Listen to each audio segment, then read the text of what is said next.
Vamos agora para a análise do clima e também dos impactos nos grãos pelo Brasil. Para explicar melhor sobre esse assunto, nós vamos conversar com o nosso colunista e analista de safra da Earth Daily Agro, Felipe Reis. Boa noite, Felipe. Seja bem-vindo. Já começo perguntando sobre as condições do clima nas lavouras aí do Paraná e do Rio Grande do Sul. Como é que está por lá? Conta pra gente. Boa noite, Marcelo. Boa noite a todos os telespectadores. Bom, no sul do país nós temos, focando aí primeiro no Rio Grande do Sul, uma umidade do solo ainda acima da média, o que é positivo, favorável para o desenvolvimento da cultura do trigo nesse ano. E as nossas estimativas, pelo menos nesse início de ciclo, é de que com as condições favoráveis, Rio Grande do Sul deve ter uma produção recorde de trigo. Não apenas uma produção, mas também a produtividade, certo? Para o Paraná, nós estamos aí estimando um aumento de 8% em relação à tendência, considerando os últimos 15 anos, mesmo com a baixa precipitação, o baixo volume de chuvas nas últimas semanas. Tá? Então, quando a gente fala de trigo para o Brasil, a perspectiva está boa devido ao clima mais favorável, principalmente no Rio Grande do Sul. Verdade, nós tivemos um atraso do plantio no sul do país, mas de uma maneira geral, uma visão mais ampla, isso deve ter afetado alguns poucos produtores, a produção estadual deve ser muito positiva, e quando a gente olha para os próximos dias, para as próximas 2 semanas, a visão ainda é favorável. No Paraná, a gente começa a ter um pouquinho mais de atenção em relação ao tempo, ao volume de chuvas esperado para os próximos dias, nada que seja ainda um alerta vermelho ou laranja, estamos ainda com uma umidade do solo próximo à média, um pouquinho abaixo, mas o modelo americano já aponta chuvas aí para os próximos dias. O modelo europeu um pouquinho mais cauteloso, um volume de chuvas ainda abaixo da média, mas, de novo, para o curto prazo, nós não vemos nenhum problema para a cultura do trigo no Brasil. Então, por enquanto, a nossa produção deve ser maior, o que favorece a produção nacional. O Brasil é dependente da produção bem no sul do país. Notícia boa, né? Bom, nessa comparação que você fez aí, né, para a gente entender nessa análise, então para o Rio Grande do Sul, nossa estimativa aponta produtividade e produção recorde, enquanto para o Paraná nós estamos estimando aí uma produção 8% acima da tendência, ou seja, considerando isso os últimos 15 anos, é isso mesmo? Exatamente. Quando a gente olha, considera os últimos 15 anos, o que aconteceu com a produtividade, com a produção, com a área, considerando os últimos 15 anos, a gente faz uma estimativa para o próximo ano, que seria a safra atual. Considerando esta safra atual, nós estamos 8% acima desta tendência, ou seja, nós temos uma visão muito positiva, embora nós não devemos ter, ou melhor, nós não estamos estimando uma produtividade recorde para o Paraná, ainda assim estamos estimando uma alta na produção em relação à tendência dos últimos 15 anos, considerando os últimos 15 anos, considerando os últimos 10, 5 anos.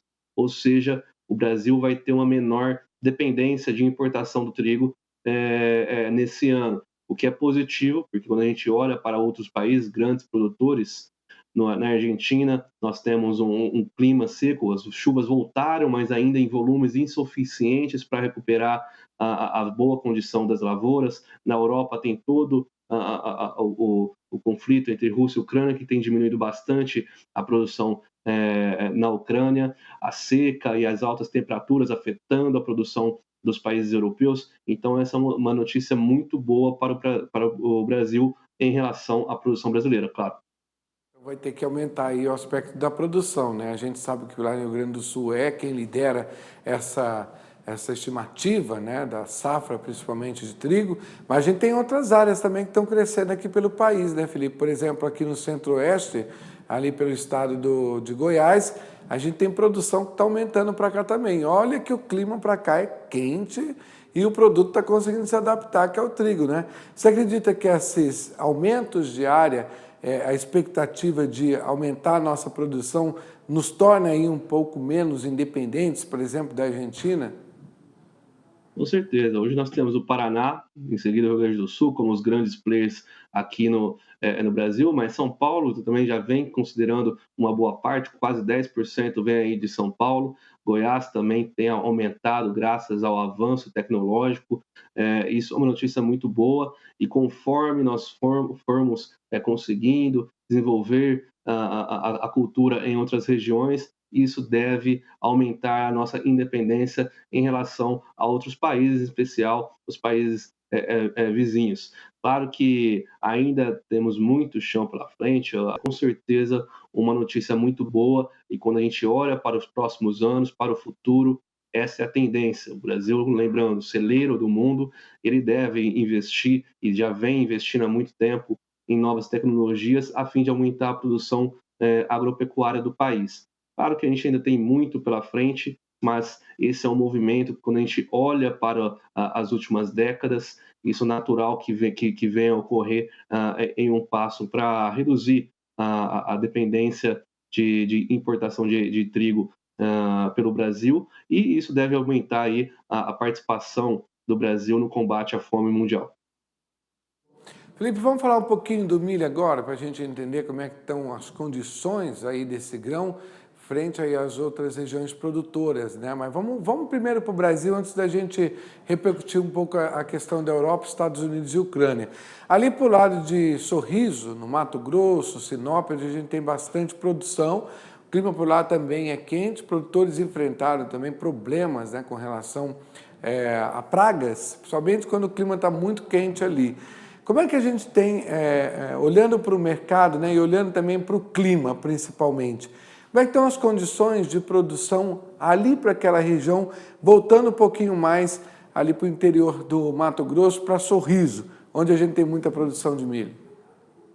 Atualmente, a expectativa é que a seca continue. Quando a gente olha o modelo europeu, certo? Isso deve permitir aí o avanço, a finalização da colheita em Mato Grosso, Sorriso, Sinop, toda a região está aí nos seus passos finais da colheita. Então, essa baixa precipitação de julho, que apesar de ser um mês tradicionalmente de poucas chuvas, esse mês foi especialmente mais seco do que o normal, devido ao plantio precoce nesse ano. Essa seca não teve um impacto significativo na produtividade, o que é uma boa notícia, certo? Então, nós não temos um problema em relação a essa baixa precipitação e, inclusive, deve permitir o avanço da colheita nos próximos dias. Se a gente olhar um pouquinho mais para Mato Grosso do Sul, Paraná, que é onde a gente tem ainda mais milho no campo para ser colhido, aí a gente pode ter alguns outros problemas que a gente pode destacar, como, por exemplo, as geadas em maio, e essa baixa precipitação, e também a dispersão de doenças, que pode aí reduzir um pouco a produtividade, especialmente no Paraná. Certo, Felipe. Agora vamos lá para fazer uma visita para a Europa, Estados Unidos, né, principalmente ali nas regiões produtoras do mundo, onde também a gente sabe que as condições climáticas por lá não estão nada favoráveis aos produtores, né? Se a gente puder fazer uma análise, como é que está a situação por lá de quem produz trigo, milho, né, e outros grãos, principalmente, né, entre Europa e Estados Unidos? Como é que está a situação por lá? Começando pela Europa, quando a gente olha a produção de trigo, boa parte produzido o trigo de inverno, já está em processo de colheita. Então agora, quando a gente fala da Europa, nós temos bastante produção de milho, né? Principalmente ali França, Itália, Romênia, Sérvia, Hungria, Alemanha e Espanha são os grandes produtores do continente europeu. Todos os países, de uma maneira geral, têm sofrido com as baixas, com baixo volume de chuvas, tá?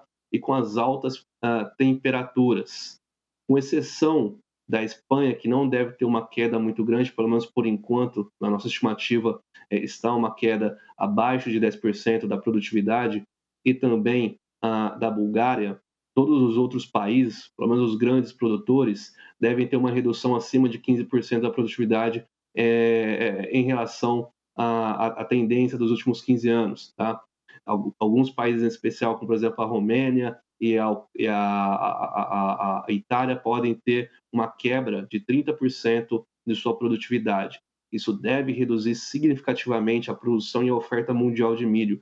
Isso vai fazer com que a Europa tenha que buscar milho em outros mercados. E quando a gente olha para a Ucrânia, nós temos um cenário que foi positivo nas últimas semanas com a volta das chuvas, mas uma área 20% menor destinada ao milho devido ao conflito entre a Rússia e a Ucrânia, o que deve, no fim do dia da safra, causar uma redução próxima também de 20% em relação ao ano passado. Então, é uma menor oferta de milho na Europa, eles terão de buscar esse produto em outros mercados. E quando a gente vai para os Estados Unidos, a gente olha o ciclo no início do desenvolvimento, agosto é um mês muito importante, o volume de chuvas de agosto pode fazer a diferença entre uma quebra de safra e uma boa safra. Quando a gente olha o volume de chuvas em julho foi muito baixo, e isso não seria tão preocupante quanto a previsão. A previsão é de que a precipitação, o volume de chuvas continue ainda historicamente baixo em importantes regiões como Iowa, por exemplo. Iowa é o principal produtor estado, produtor de grãos quando a gente fala em soja e milho, certo? E isso deve causar uma quebra de safra caso essa seca continue por agosto, e esta é a previsão.